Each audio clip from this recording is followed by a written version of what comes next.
इमरान खान को अदालत से बड़ा रिलीफ मिल गया। इस्लामाबाद की अदालत ने लॉन्ग मार्च के दौरान तोड़फोड़ के 11 मुकदमात में जमानत मंजूर कर ली। चेयरमैन पीटीआई अदालतों के एहतराम करते हुए खुद डिस्ट्रिक्ट एंड सेशन कोर्ट में पेश हुए। अदालत ने सितंबर के पहले हफ्ते तक जमानत मंजूर करते हुए 5-5 हजार रुपए के मुचलके जमा कराने का हुक्म भी दे दिया।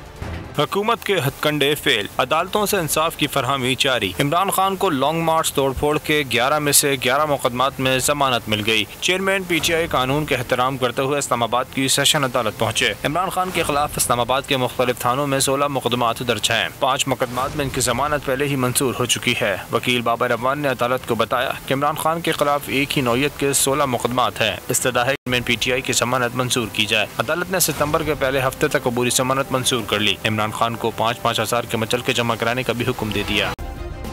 सब्सक्राइब करें और बेल दबाएं ताकि कोई खबर रह न जाए।